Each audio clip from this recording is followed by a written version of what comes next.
Ito sige muna na. lang isang board member ng Land Transportation Franchising and Regulatory Board nagbitiw sa puwesto. Kung bakit, ating alamin mula sa report ni RH5, Val Gonzalez. Val.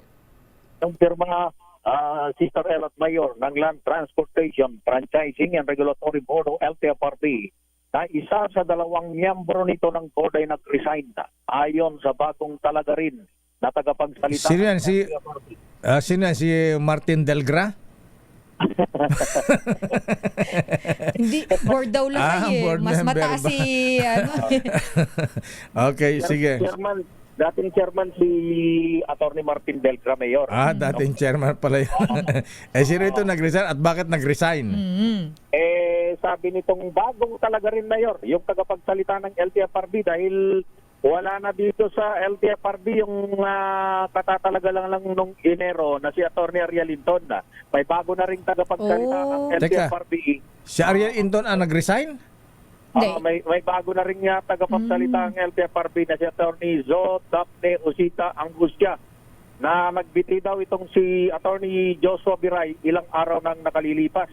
Hindi nga matiyak, Mayor walang maibigay na kompleto pang detalye kung anong dahilan at kung kailan formal na naghain ng kanyang resignation si dating board member Biray. Sabi ni Attorney Usita, may bago na ngayong kapalit si Attorney Biray sa katawan ni Attorney Mercy Jane Paras.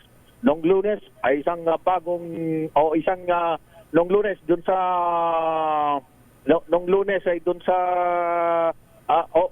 isang board member at si Attorney Chairperson Attorney Chopi Luguadis lamang nung Lunes, Mayor, yung humarap dun sa pagdinig ng LTFRB board dun sa petisyon para sa fair increase ng pamasahe sa pampaserong sasakyan. Supposed to be yung board mayor kinabibilangan ng chairman, dalawang board member at isang executive director. Pero nung Lunes ay dalawa lamang yung humarap dun sa komposisyon ng board para dinggin yung fair increase sa petition. Sa ngayon ay kumpleto na ang dalawang board member ng LTFRB kabilang si Engineer Isagani Vittorio at ang executive director.